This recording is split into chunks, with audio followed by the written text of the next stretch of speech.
তো আজকে সানডেতে একটা ছোটো প্ল্যান আছে। প্ল্যানটা হচ্ছে একটা মন্দির ভিজিট করার আজকে ইচ্ছা আছে। অনেকক্ষণ ধরে আমি ইউটিউবে দেখেছি মন্দিরটা স্পেশালি। তো এছাড়াও আমি কিন্তু ফেসবুকে একটা পোস্টও দেখেছিলাম এই মন্দিরটার সম্বন্ধে। তো মন্দিরটাই আজকে যাবো। তো তোমাদের ছোট্ট করে একটু মন্দিরটার ভিডিও শেয়ার করবো, তোমরা দেখো। যদি লোকেশন সম্বন্ধে জানতে না প্লিজ আমাকে কমেন্ট করো, আমি বলে দেবো। জাস্ট বেরাচ্ছি। তো এখন কটা বাজে, অলমোস্ট 4টে বেজেই গেছে। তো বেরিয়ে এখন শিয়ালদা যাবো, শিয়ালদা থেকে ট্রেন ধরবো। এই লোকেশনটা হচ্ছে সোদপুর। তো সোদপুরেই মন্দিরটা, তো ওখানেই যাচ্ছি এখন। তো চলো তোমাদের এই মন্দিরটা দেখাবো। আমিও ফার্স্ট টাইমই যাচ্ছি আজকে। তো অলরেডি পৌঁছে গেছি।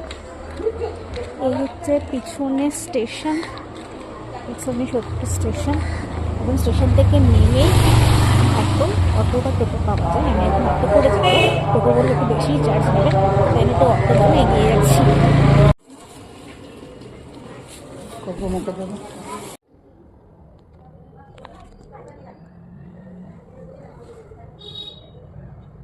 এখন এই মন্দিরে বসে আছি আমি। বাট মন্দিরে যেরকম বলা হয়েছিল যে 5টায় মন্দির খুলে যায়, মন্দির 5টায় খুলে যায় ঠিকই, ঠাকুরমশাই কিন্তু 5টায় আসেন না। পুজো অনেক লেটে হয়। আমি এখানে সাইডে এরকম বাড়ি আছেন, বাড়ির মধ্যে মন্দিরে কেউ হয়তো কর্তৃপক্ষ হবে, আমি কথা বললাম। তো বললো 6:45 7:30 আগে ঠাকুরমশাই একটু আসেন না।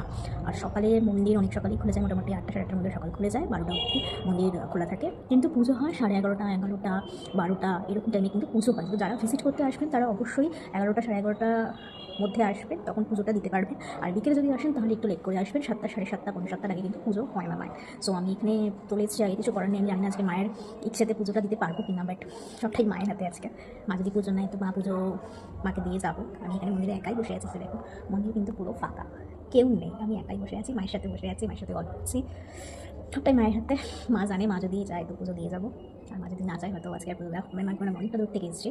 লোকেশনটা সোদপুর স্টেশন থেকে অটো, মানে ট্রেনে আসো, সোদপুর স্টেশনে নেমে অটো বা টোটো, আমি বলবো অটো করেই আসো। অটো করে নেমে তুমি ফেরিঘাট নামবে, ফেরিঘাট নেমে ওখানে কাউকে জিজ্ঞাসা করবে যে হলদি কালীবাড়ি মায়ের মন্দির যাবো। তো ওখান থেকে বেশি না 5-10 মিনিট হয়তো হেঁটে, তো হেঁটে মন্দিরের একদম সামনে তোমাকে পৌঁছে যাবে। আর যদি তোমার মনে হয় যে হাঁটতে পারবে না, তুমি টোটো ওখান থেকে পেয়ে যাবে। হোটেলের এখানে বসে